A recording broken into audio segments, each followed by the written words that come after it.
Hello, everyone. Welcome again back to Sanford and Son, the original Sanford and Son, STL Sanford. We're here again, another Saturday, and boy, do we have a good video for you. And this video is very interesting. I've been dealing with this video for the last 7 days. We're going to talk about my boy Alpo. Man, I just feel kind of, I have really some serious mixed feelings. My son. Alpo gonna be a part of what we're talking about. He ain't the big picture. Okay. He's a major example in the big picture of what the New York players from the streets did that has resulted in legendary stories and has made the hip hoppers, the rappers, not glorify, but personify certain swagger based on what they got from the guys in the street. Yeah, oh my God. This is something. Boy, did I learn a lot about what happened in New York and D.C. And I'm going to add Fredericktown in there because Alpo was working out of Fredericktown, Virginia, is it? I don't know about that Yeah. one. He did pass through there. Yeah, man, this is, whoo.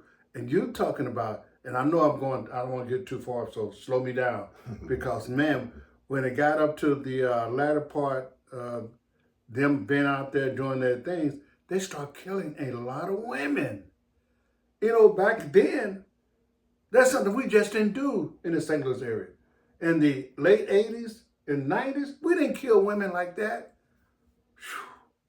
Jesus Christ. Well, I want to start, because you may not know this, but you and I probably know a lot of people connected to the people that we may mention today. So look, condolences to the Porter family. Yeah. To the Faison family. I'm Facebook friends with a couple of the people that's directly connected to the stories that we're telling. So okay. Look, we don't want to offend anybody with what we're saying. Not at all. Not at all. This is it. You got a lot of our misled youth in the streets. They glorify rappers who claim to have lived a certain lifestyle, correct? Correct. But these rappers are looking up to certain people that were really in the streets who would actually tell our youth, don't come to the streets. Yeah. So we want to point the finger on the real players and not the fake. And this is not to say all rappers are fake again. We're not saying that all rappers are fake or fraudulent, but we just want to highlight what has resulted in the way our children are behaving and who they really look up to by proxy. Okay. Because if we're looking up to, let's just throw a name out there, Lil Wayne. Yeah. If Lil Wayne is looking up to brother number one on the streets, it's important to know what brother one on the streets mentality is. Yeah. Okay. Yeah. Good Lord. It's one heck of a story, man. It is unbelievable.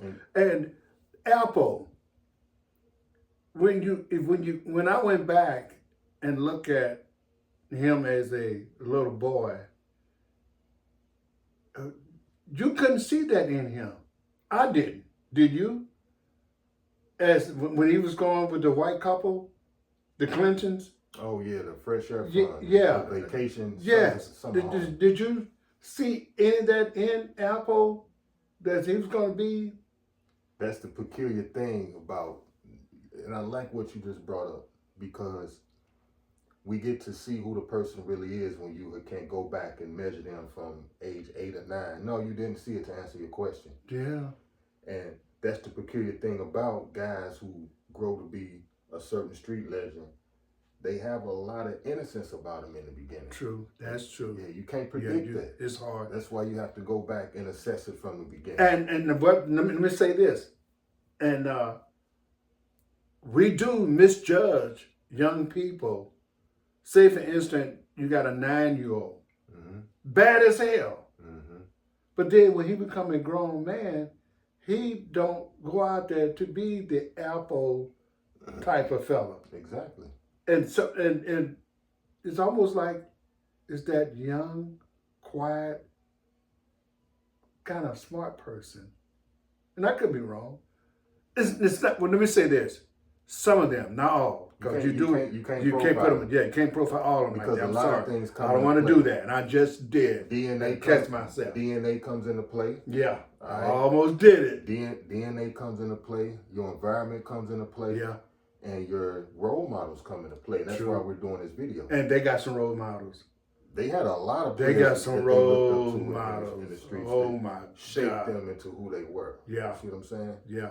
Now Alpo, when he started out doing drugs.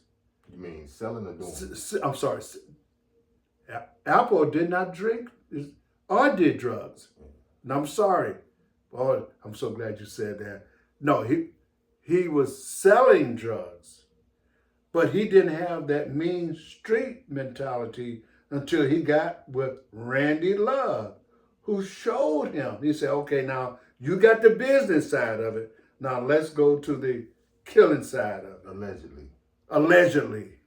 And whoa, you want to take over on that part for me. Well, you're absolutely right. And that is what put the wolf inside of Poe.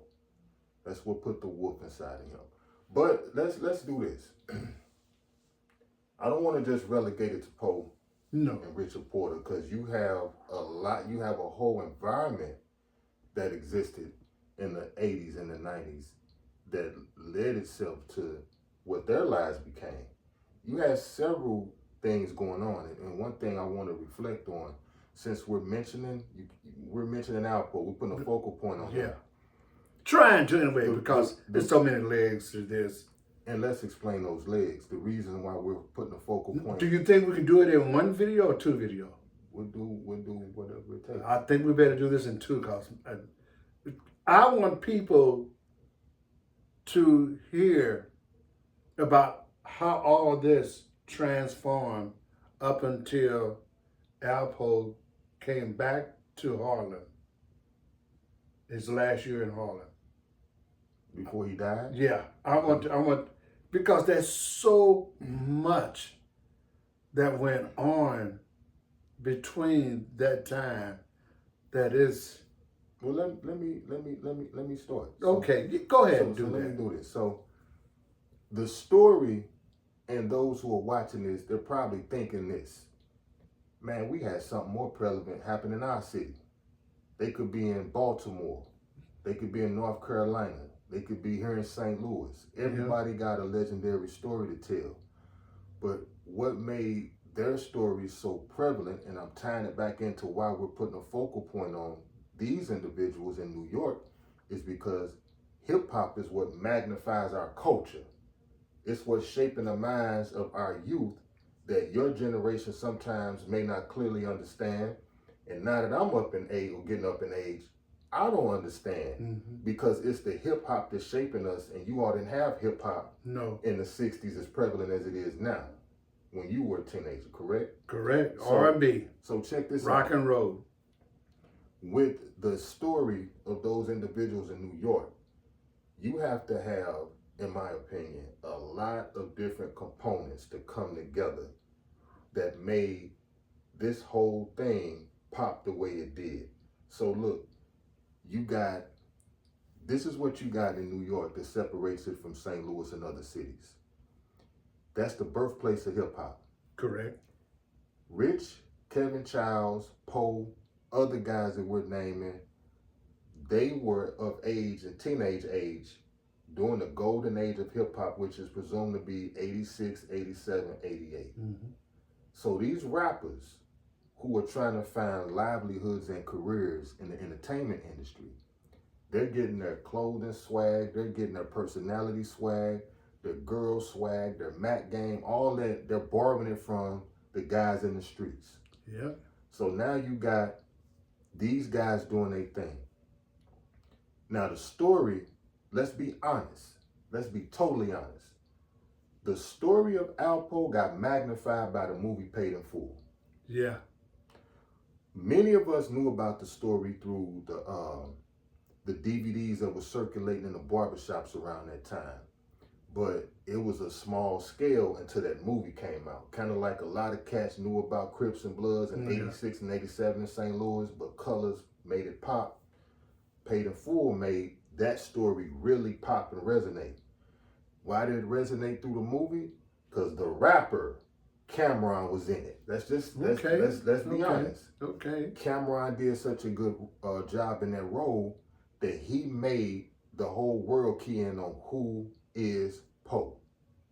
So now the components that were needed to make that story magnified was the era, which was the 80s, the players, which was setting the tone for the dress and the swag. Now you got another component. Dame Dash, a rap CEO, is the one who funded the project. Yes. Through AZ Faison, who was a member of that crew. So now you got several different components coming together to make this story highlight itself. And now they've shaped the rap game. Those guys in the street have shaped the rap game just like that. Whew. Through Cameron, through Rakim, his album is called Paid in Full, by the way. Yeah.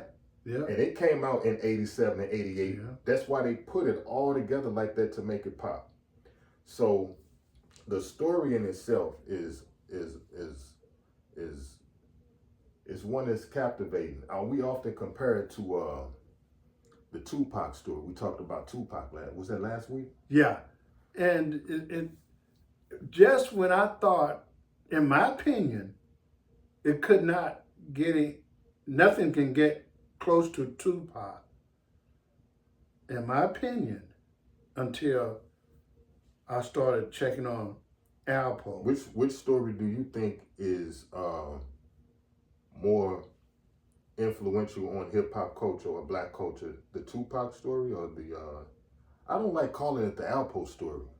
Because it's really not that. It's not really Alpo, no. It's the New York story. It's New York, yeah. Let's call it the New York story.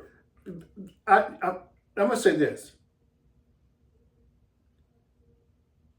Alpo and his people was the first I've seen on motorcycles, doing all those things on motorcycles in the street. I did not know that started in New York. Well, Alpo and his group of people were the first one to come out and wear the Gucci's, the Jordans, and they had, and I heard about this clothing store, Dapper Dan. There you go. You know, he got all the patterns together for those fellas.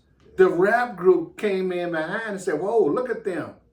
They're flashy. The chain, the bracelets. Those fellas started all of that in New York. They made it popular. They made it very, one thing I might push back on, and the East Coasters can correct me on this, but I think Philly really was the godfather that motorbike thing. Oh, really? Guys in Philly. Okay. Yeah.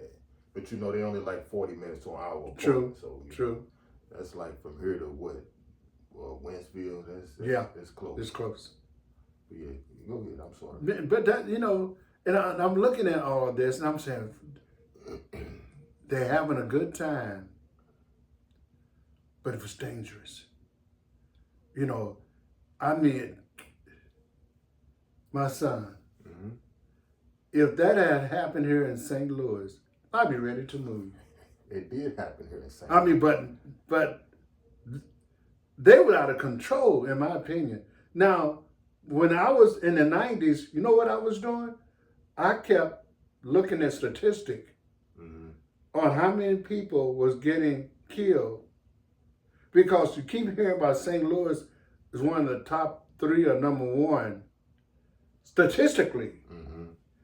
But I don't like anything statistically.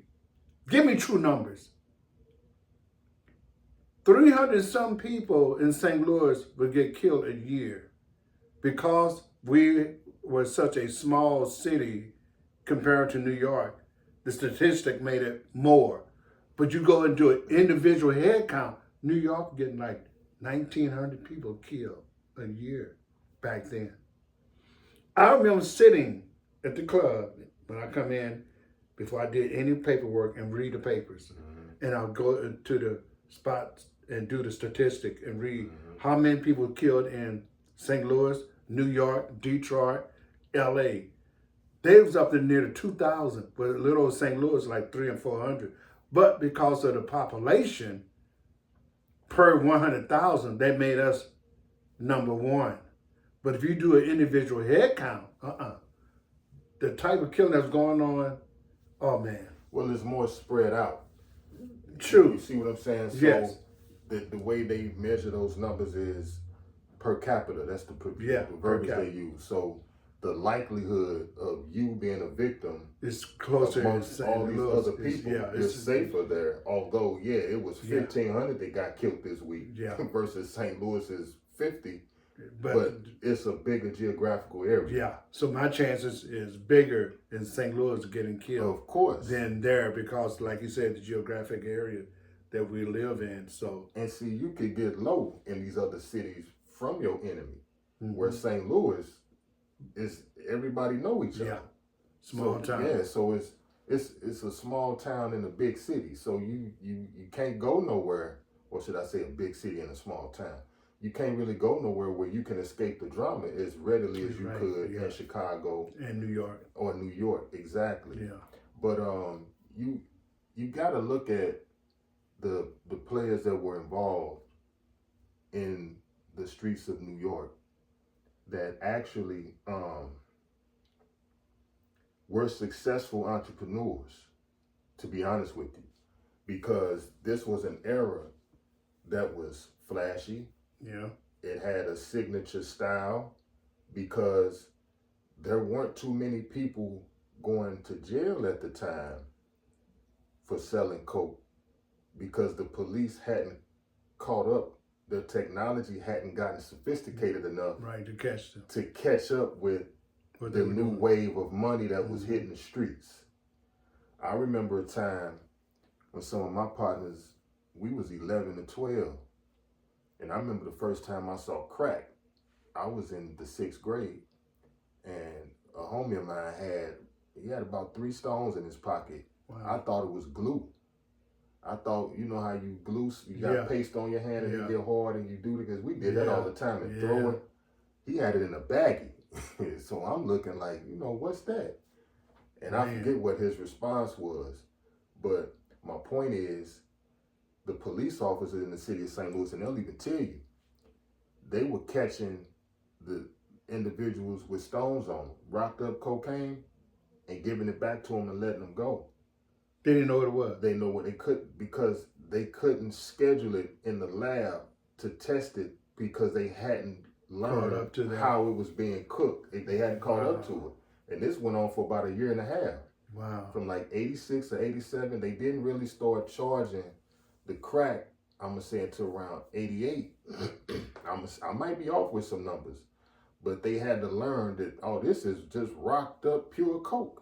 And that's when they started making the laws and the punishments for crack, cooking it, stiffer than for having a powder. Yeah. So, again, now you got the guys in the street making their money.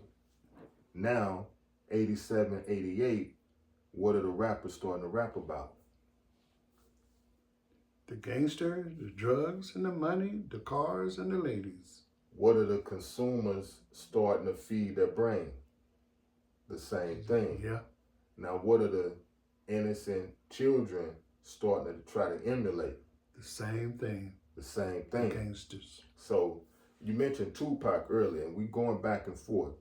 So, did you answer the question? Which story do you think is heavier, Tupac or the New York story? New York. New York, in my opinion, New York.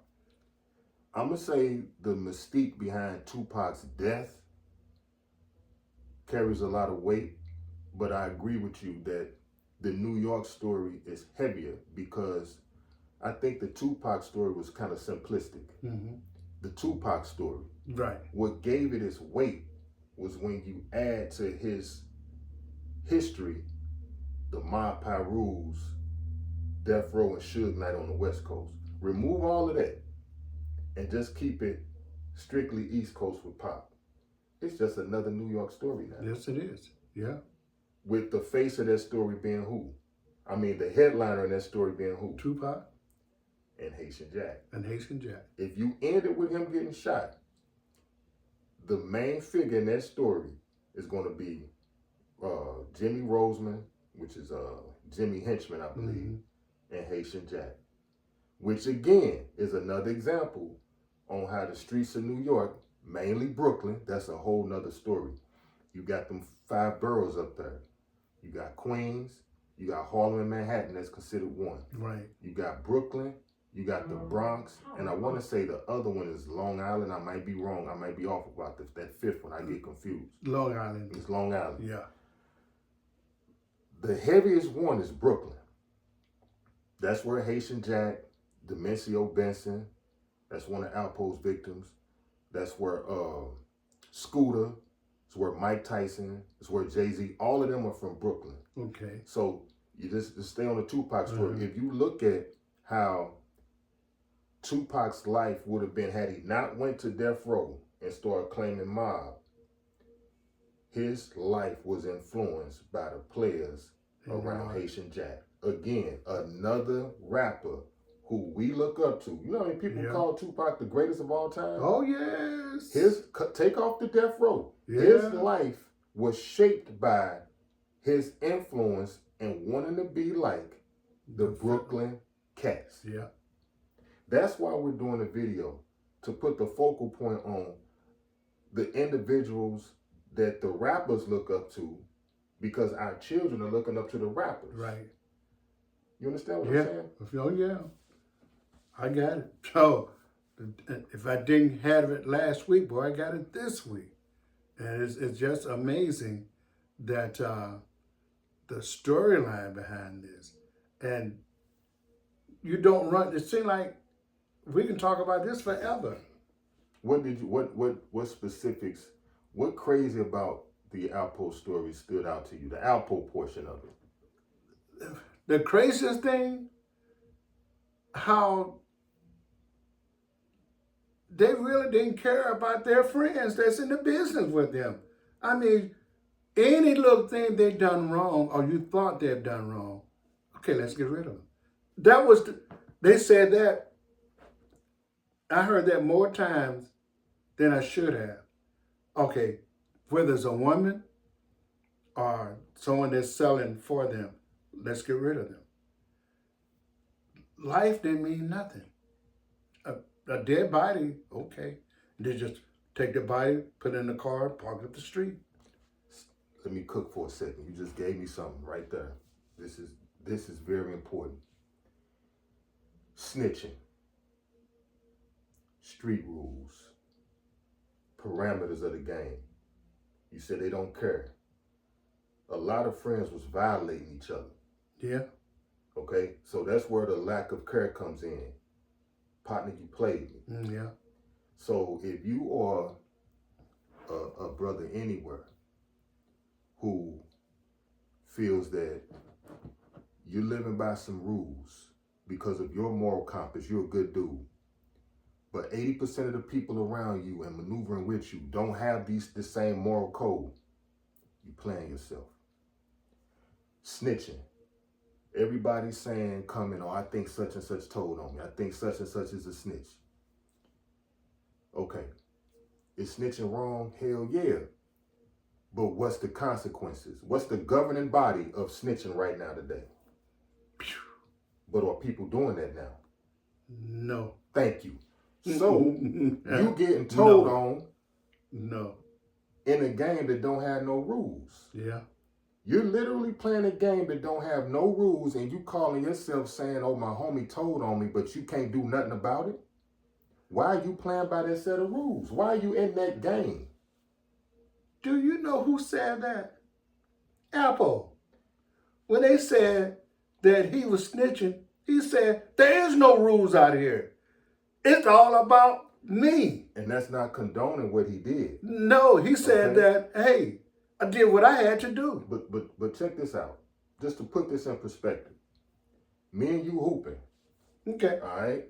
And the referee comes in and he's allowing me to take the ball, elbow you, run to the other end of the court without dribbling and score. But every time you get it, you're dribbling, you're not traveling, you don't want to touch me, you're going by the rules. Who's gonna win? You are the way you playing. Because there's no rules. And that's what he was saying when he said that. The rule is there's no rules. That's the rule. So we got to do what we got to do. Now, you got these younger guys who are entering the game that, number one, they don't know the rules. Mm-hmm. And number two, they don't even know that there are no rules. You get what I'm saying? Yeah. Can we take this up a little further? Can we talk about Alpo? Because this is interesting.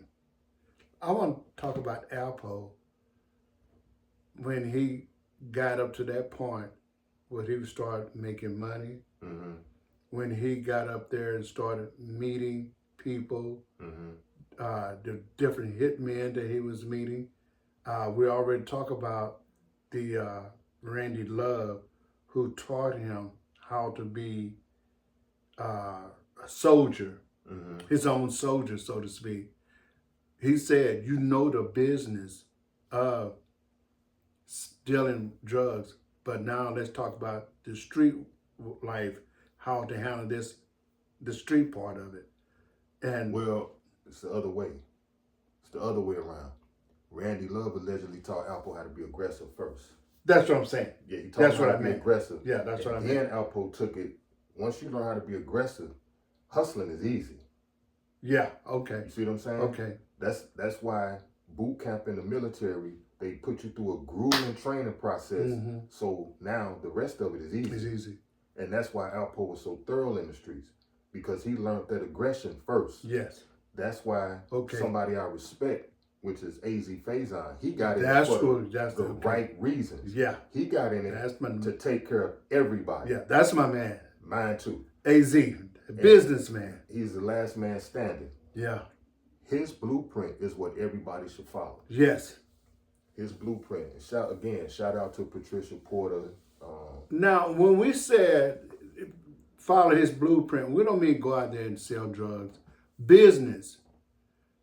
A lot of us get into these business, we want to up our prices right away. Try to get rich today. AZ said, I'm going to do volume. I'm going to sell cheap, but sell a lot of it. Right. This is how you should think as a business. This is what you're going to learn if you take business administration classes. They're going to let you know, especially in a business psychology. You don't jump out there and try to make money and get rich today. Do volume.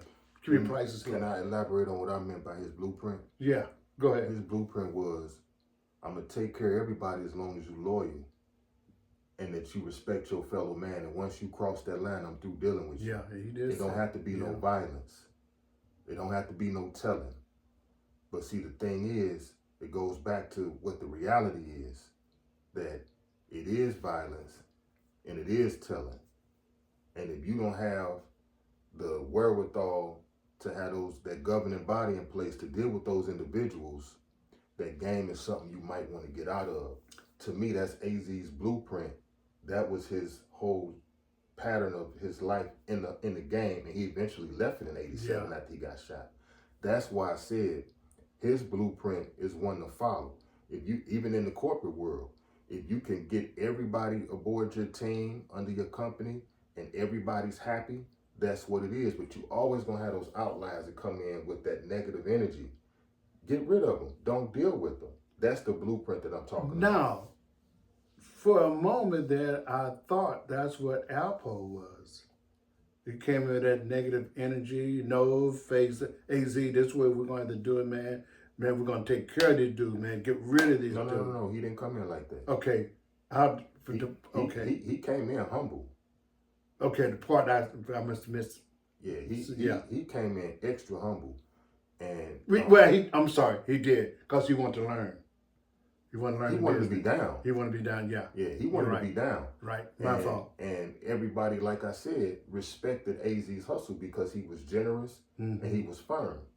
So who didn't want a part of it? Everybody wanted a part of it. So he would give out the work to everybody and just bring me back what you owe me. You didn't have to pay me up front. And he took care of everybody. Yeah. And the one thing that he complimented, this is how I say that Alpo didn't come in trying to, reinvent the wheel. AZ said Alpo was one of the few people that he trusted with the safe. He said whenever he owed me money, it was always there. It was always active. He did say that. So he never robbed me, never cheated me, he never was late. But Alpo even said, if I didn't have it, I went to my personal stash to make AZ think I had it so he wouldn't stop dealing with me. Mm-hmm. So he was on the right, on the up and up. But one thing Alpo didn't deal with, that stupidness, that craziness, he ready to take a player out. He from what I've seen, he didn't mind getting rough. They said that sometimes he was too rough with some of his lower street dealers. Okay, so this is why I wanted to say respect to the Porter family, because we may sound as if we're romanticizing Alpo. We're not. We're telling a story, which again goes back to the influence that these stories and these individuals have on our youth indirectly, because the rappers look up to them and they look up to the rappers. But Alpo actually was his aggression. This is not romanticizing him, but it was done out of love. When he put his foot up certain players' behinds, it was because they crossed AZ. Yeah, he did it. He did it out of love for AZ, but even though he did it that way, being the man that AZ was, he said, "Wait a minute, we ain't got to go that far." He tried to kind of make him back down a little bit, say, "Hey, we don't want to get too much out there, too strong." And one thing about AZ didn't like either, that flamboyancy. He didn't want to deal with that. He said, "No, hey man, we out there, people recognizing us. No, let's tone it down some. We don't need to be seen or heard. No, we want to make money." And that's one thing that he was good on, that I love that. Let's talk about very good at that. Him going, Alpo, that's about him going to DC when he met Karen. Yeah, let's talk about that, man. And then I want to talk about Big Head Gary. And let's talk about this young man, that 15-year-old killer. Is he still alive? Or he did too. Shorty Pop. Shorty Pop. So, that's right, he is. So that's interesting, because you was mentioning Alpo's aggression a minute ago. Mm-hmm. That's where he got aggressive. Was in DC. Because you got to think, what led him to DC was meeting the girls, I think in Virginia Beach. Yeah, to go party. He met Karen and Inga. Yeah. In Virginia. He was dating Karen, and I believe he tried to hook Richard up with the girl Inga. Yes, he did. Richard wasn't as apt to go down to DC as Alpo was, so Alpo wound up going down by himself. Him and what's his name that likes to drive? Stanley. Yeah, so, the two of them went down there. But he did wind up, even though Richard didn't go down there, but they brought the girls to him. He had some dealings with her. Yeah.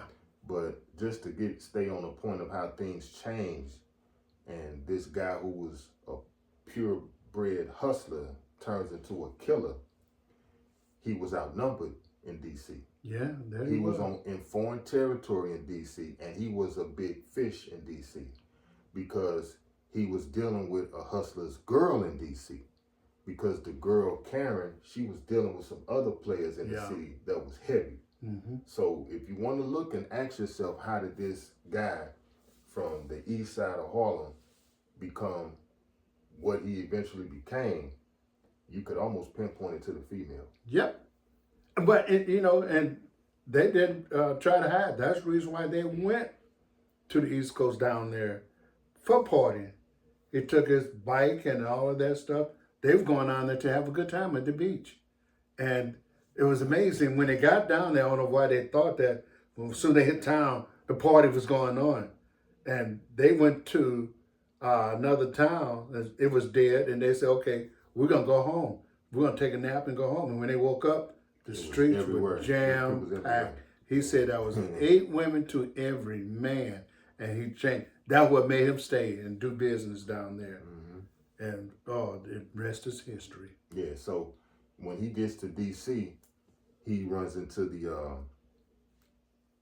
the guy, Michael Frey Salters. He was kind of like the OG of the city at the time.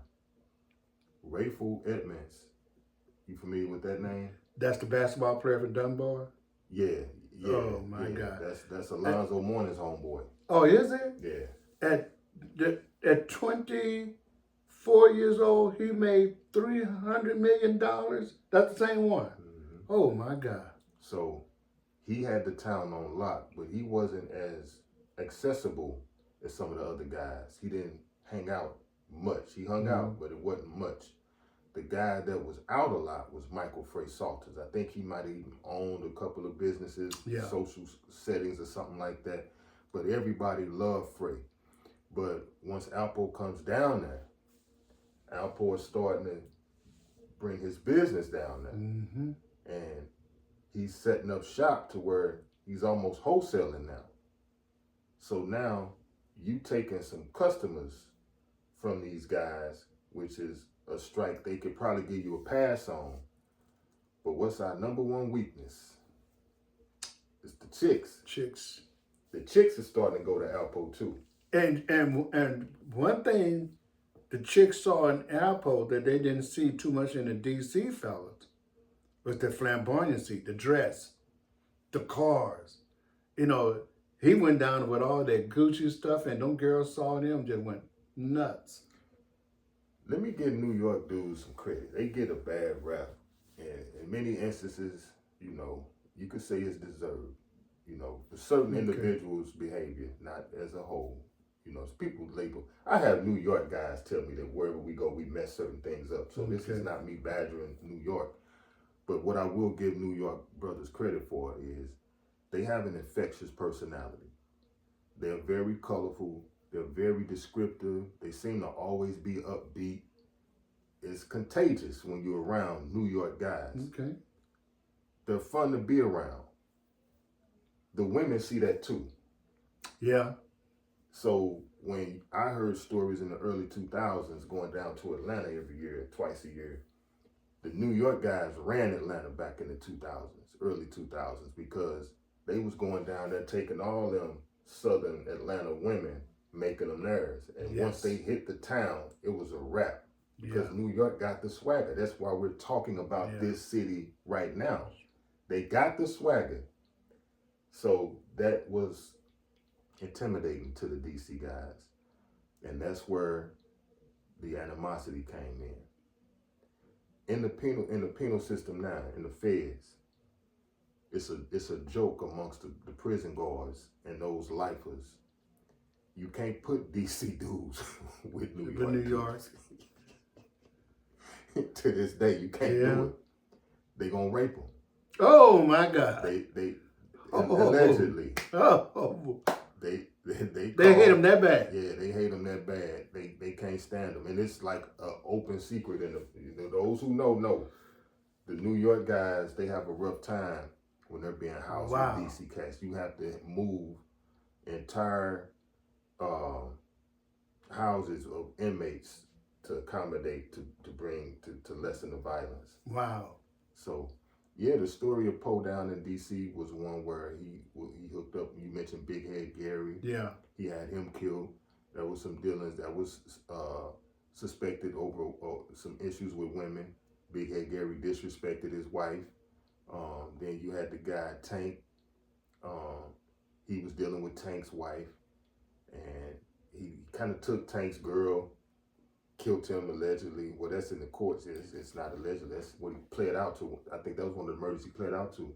Now, what Alpo, if I'm not mistaken, correct me, was he trying to get Tank?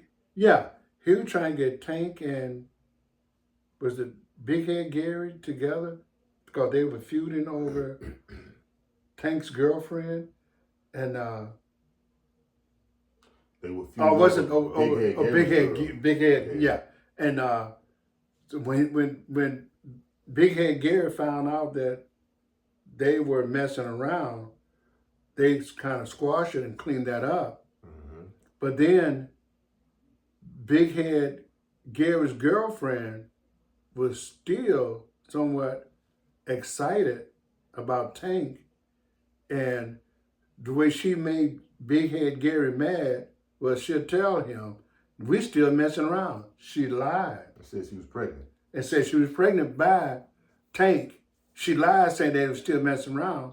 So when they had this deal to go on, when they were supposed to meet up, they did meet up, and Tank did not know what was going on behind the scene. He thought that they were going to just go ahead and do this deal for $270,000. He was going to buy some coke from them, and it was said that Big Head Gary walked to the car and just load up on him upside the head with a gun, and the man is dead because the girl said she lied, said they were still messing around, and they wasn't. Tank was a player.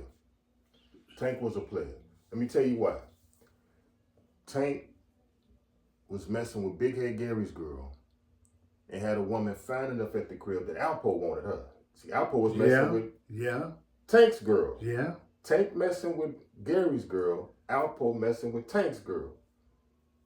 Tank knew Alpo was messing with his girl, but he didn't trip. Really? He knew about it, but he didn't trip.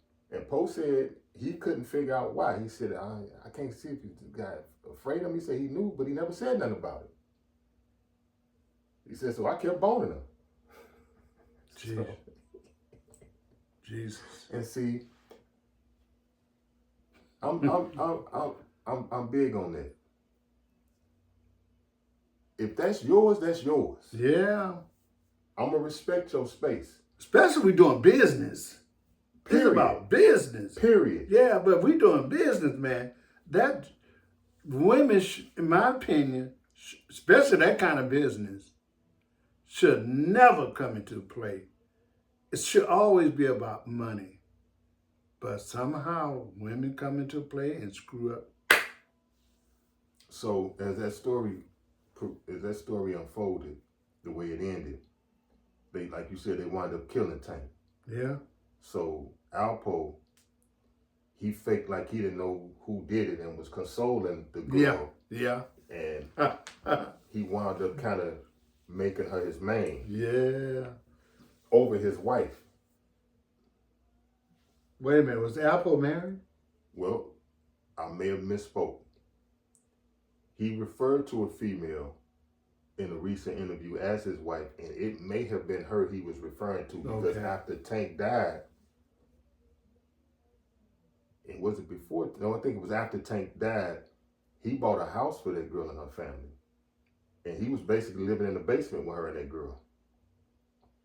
Wait a minute, yeah. Okay, no, that's a different thing. Okay, I'm thinking something different. Mm-hmm. Yeah. Okay. So when he got caught up in D.C., when the feds arrested him for the last time, took him off the streets, talking about Poe, he left like $750,000, $750,000 cash with the girl.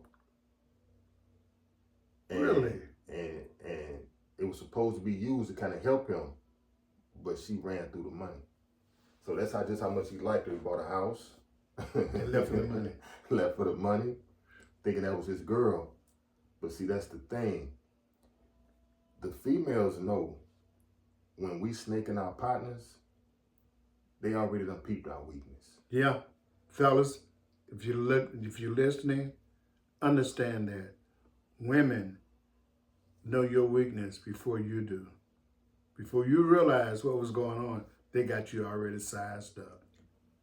That's why it's important to have that discipline, like you said, especially when business is involved and we in the game. Because see, I said all that to say this. That's one of the catalysts that makes men break those rules. Yeah. And this is why I said it's not the Alpo story. This is the New York story, because some of the guys that Alpo looked up to was Nicky Barnes. He got caught up. And who was that was saying Nicky Barnes was a snitch also? He didn't snitch in the beginning. That's my right, point. in the end. He snitched once he got a couple of years of time under his belt in the joint. He got his people, his crew, calling him saying that his lieutenant, who owned the Apollo Theater, Guy Fisher, was messing with his women, was boning one of his side pieces. Once again, that rule, is it a rule or is it an order of no rules? Because, listen, so again, the rules are broken. What's your governing consequence? What punishment can you impose on a person that's breaking the rules? Because if you can't inflict a punishment, you shouldn't be playing. So now, Nicky Barnes is locked up. His guy boning his side piece. He can't inflict a punishment. What did he resort to? Snitching. He just broke another rule. Yeah. Can I say something before you continue? Mm-hmm. I don't think anybody, and I may sound crazy, I don't think anybody out there love women more than I do. But damn it, if we in business, with all these women around here, why would I want to go and deal with yours? Why? They're just like me being in a club, and my club member got a beautiful wife and beautiful girlfriend. Why in the hell would I want to deal with her? And we're this close. I mean, I just can't see myself. I won't do it. That's a feminine trait. I've always used this example. We stand on topic. Yeah. You take a guy, he's sitting in a VIP with 6, let's say 10 of his partners, not him and 9 partners, 10 of them all together. Uh-huh. A chick walk in the club, she come up and she speak to you. Let's say it's you. Okay. Some of your partners are gonna see how fine she is, and they're gonna be like, dang, man, give me one of them. Okay, wait a minute now.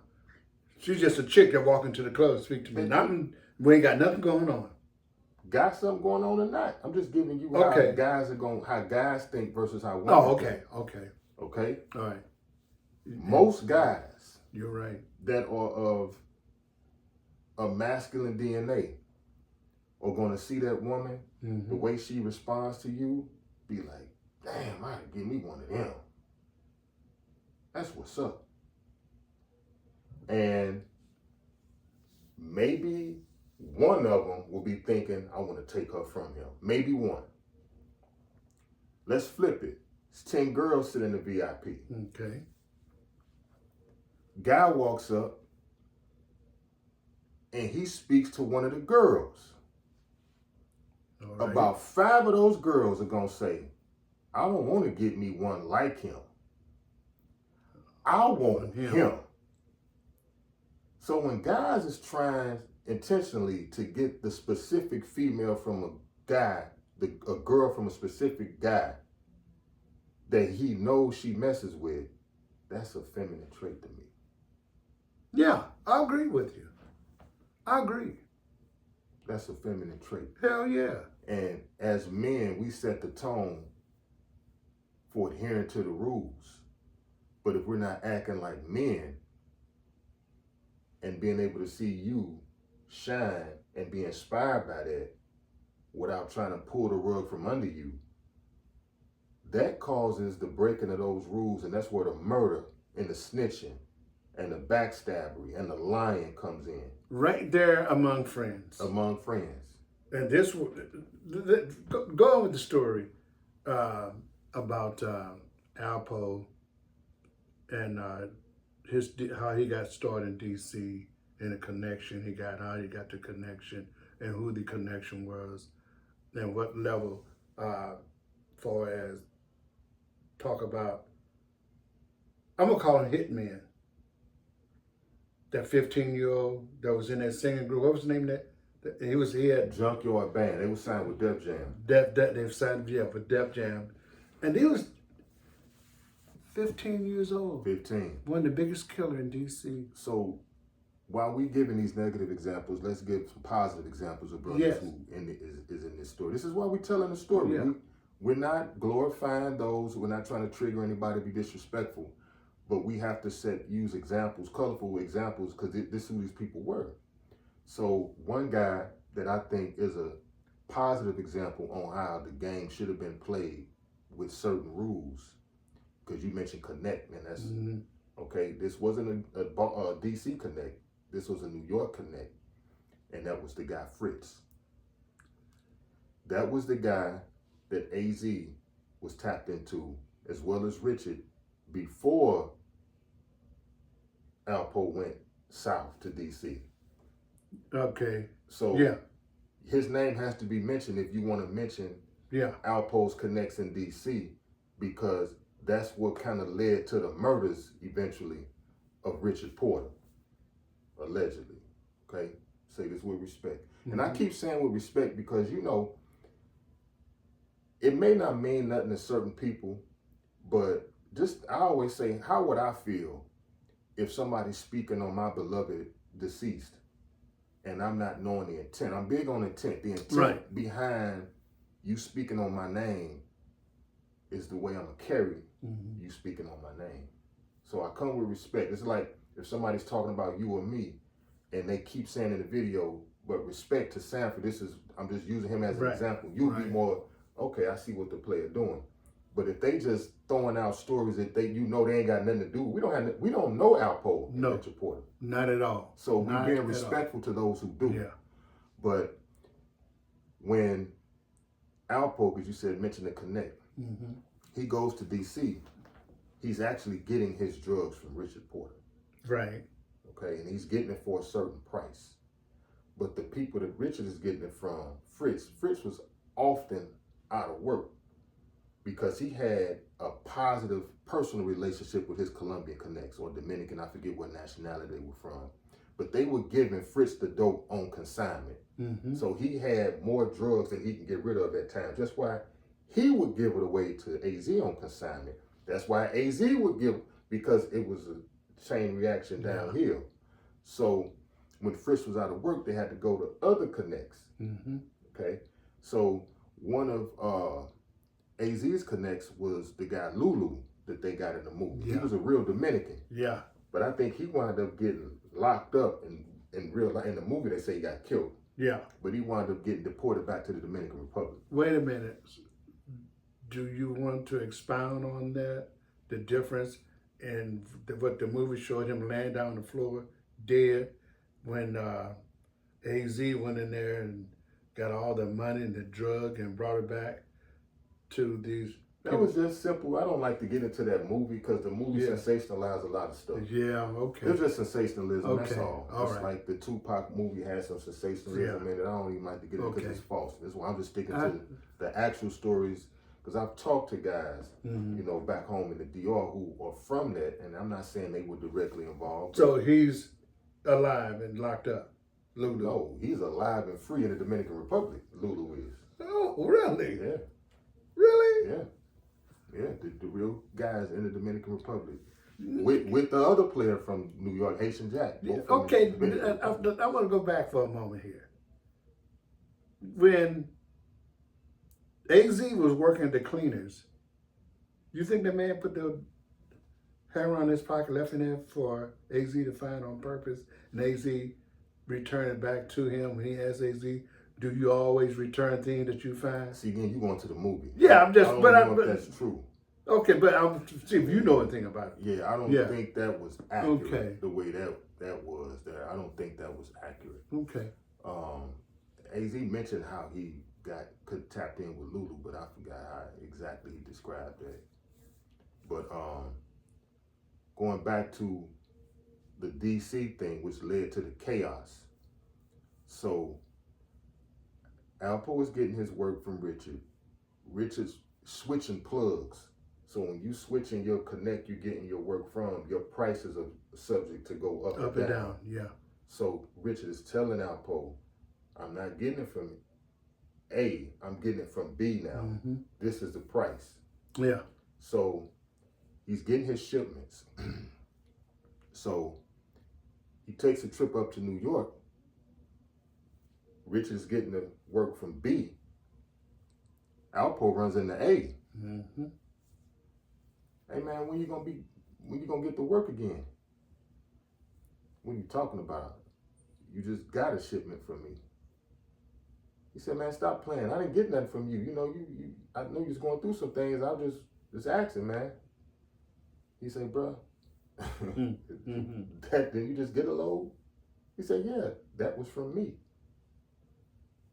Just imagine how he felt. Yeah. Now, Betrayed. this is Alpo's version of it, so I'm not sitting here saying that this was true. Yeah.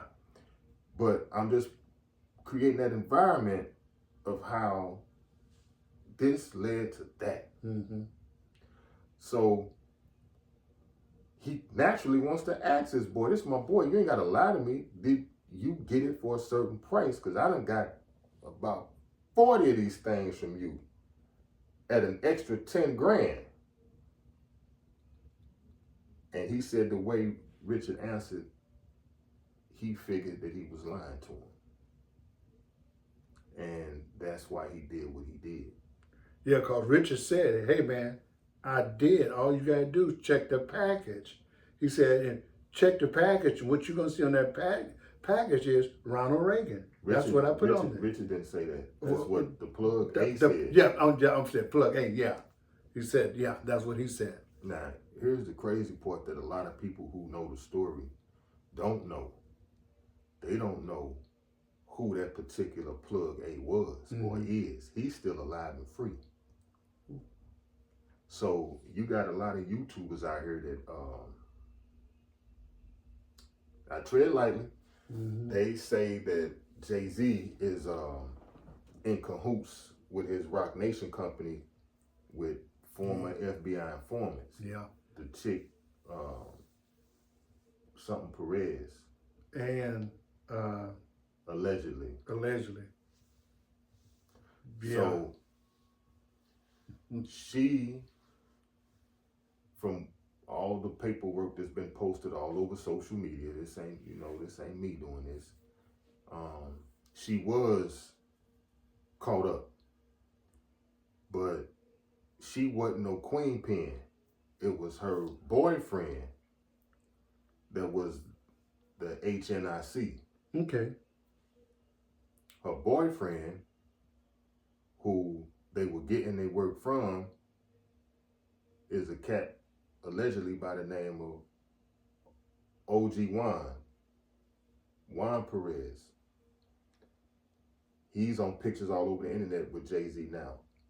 So it's many people that are enthralled in this Alpo story and why he killed Richard and who told him, I gave Richard this price, but Richard sold it to you for that price. And when Alpo said he told Plug A, we never had this conversation.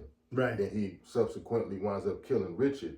Yeah. That person that told him that is a major figure right now at Rock Nation with Jay-Z. Yeah.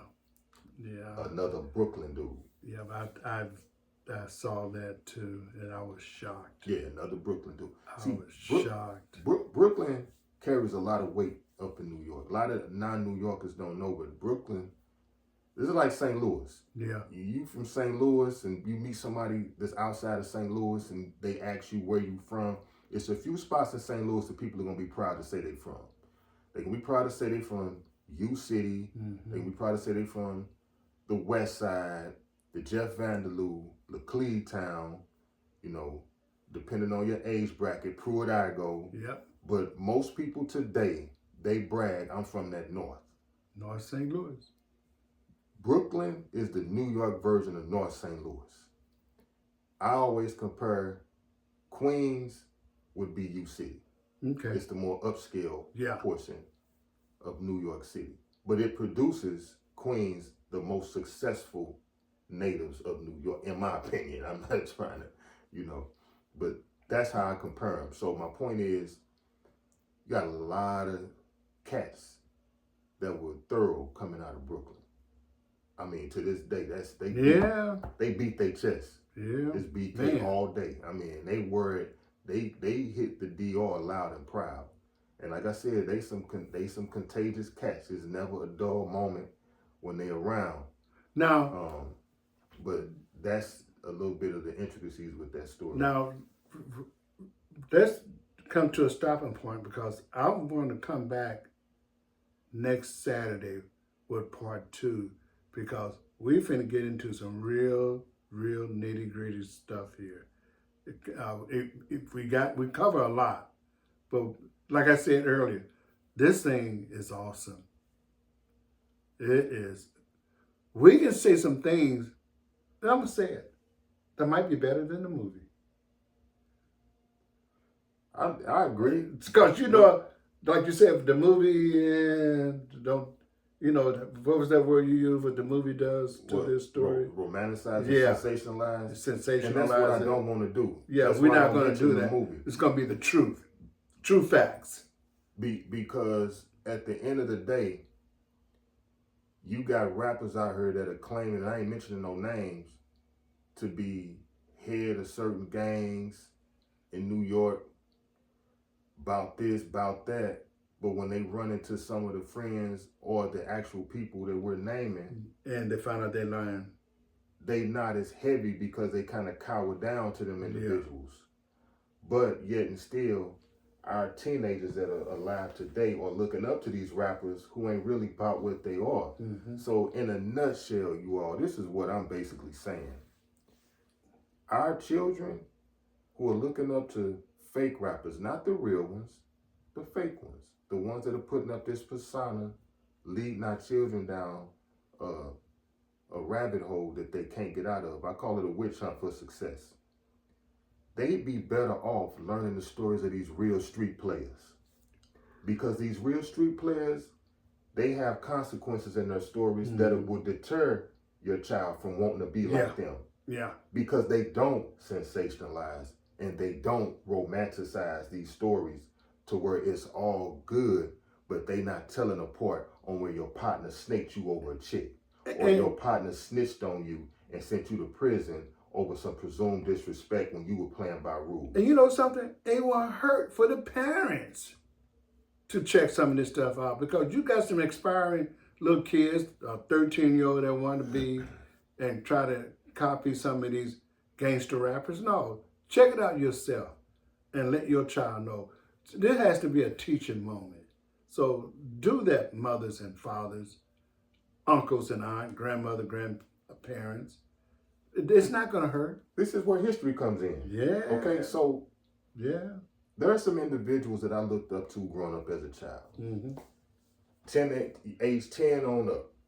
And as I got older, I had the pleasure of becoming associates and friends with these individuals. And they knew I looked up to them when we were younger. They about 6, 7 years older than me. Mm-hmm. And in conversation, they're telling me who they looked up to. So now I can see who shaped the person I'm looking up to. And now I'm interested in knowing what their thought process was. Mm-hmm. Because I could get more game on how to circumvent certain pitfalls. Yes, sir. And that's why I'm mentioning the rappers, the fake rappers in the negative light, because they're not keeping it 100 with the youth that are following them, but the street dudes will. They tell the truth. Because they be the first one to tell you, don't come down here where I'm at. Or come down here and here's what's going to happen to you. And now they done ran you away indirectly by accident. Yeah. Because they'll keep it real. And this is what we talked about last week when I mentioned Nelly as a good example. Mm-hmm. You can't keep it real with somebody when you're representing something you really don't know. That's right. That's right. You putting up a front. You look the part, you're acting the part, but you're not really the part. Yeah. My man. The original St. Louis Sanford and Son. The only YouTuber, podcast, whatever you want to call it, father and son that's doing this. And next week, we're going to do part 2. And next week, there's so many legs to this. It's unbelievable. He said he don't want to call it the Alpo story, but I'm gonna call it. We're gonna talk about Alpo. I love it. Hey, that's what's up. This was Hey, stay tuned. Hit that subscribe and hit that share button for us. Thank you.